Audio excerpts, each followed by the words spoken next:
Break ನಂತರ ಸುವರ್ಣ ನ್ಯೂಸ್ಗೆ ಮತ್ತೆ ಸ್ವಾಗತ.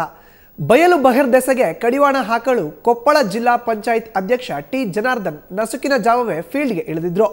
ವೈಯಕ್ತಿಕ ಶೌಚಾಲಯ ನಿರ್ಮಿಸಿಕೊಳ್ಳಿ ಎಂದು ವಿಜಿಲ್ ಊದುವ ಮೂಲಕ ವಿಭಿನ್ನ ರೀತಿಯಲ್ಲಿ ಮನವಿ ಮಾಡಿದ್ರು. ತಾಲೂಕಿನ ಇಂದರಗಿ ಗ್ರಾಮದಲ್ಲಿ ಜನರು ಶೌಚಾಲಯಕ್ಕೆ ಹೋಗುವ ಜಾಗಕ್ಕೆ ತೆರಳಿ ಅಲ್ಲಿ ಬಯಲು ಶೌಚಾಲಯಕ್ಕೆ ಹೋಗುವವರಿಗೆ ಜಾಗೃತಿ ಮೂಡಿಸಿದ್ರು.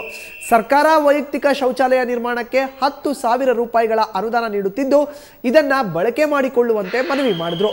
ಅಭಿಯಾನದಲ್ಲಿ ಹಲವು ಜನಪ್ರತಿನಿಧಿಗಳು ಪಾಲ್ಗೊಂಡಿದ್ರು.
ಈ ವಿಜಿಲ್ ಅಭಿಯಾನ ಅಂದರೆ ಎಲ್ಲ ಏನು ನಮ್ಮ ಹಳ್ಳಿ ಜನ ಬಯಲ್ದೆಸೆಗೆ ಹೋಗುವಂಥ ಪ್ರದೇಶಗಳಲ್ಲಿ ಹೋಗಿ ನಾವು ವಿಜಿಲ್ ಹಾಕುವ ಮುಖಾಂತರ ಅವರಿಗೆ ಎಚ್ಚರಿಕೆಯನ್ನು ಮತ್ತು ತಿಳುವಳಿಕೆಯನ್ನು ಮನವರಿಕೆಯನ್ನು ಮಾಡಬೇಕಾಗಿದೆ ಅಂತ ಕಾರ್ಯಕ್ರಮ ಇದು ಇವತ್ತು ನಾವು ಪ್ರಾರಂಭ ಮಾಡಿದ್ದೀವಿ. ಜಿಲ್ಲಾ ಪಂಚಾಯಿತಿ ಅಧ್ಯಕ್ಷರು ನಾನು ಮಾಡಿರ್ಬೋದು, ಬೇರೆ ಕಡೆ ಜಿಲ್ಲಾ ಪಂಚಾಯತ್ ಸದಸ್ಯರು, ತಾಲೂಕು ಪಂಚಾಯತಿ ಅಧ್ಯಕ್ಷರು, ಸದಸ್ಯರು ಎಲ್ಲ ಕಡೆ ಕೂಡ ಪ್ರಾರಂಭ ಆಗಿದೆ ಇವತ್ತು ಕಾರ್ಯಕ್ರಮ.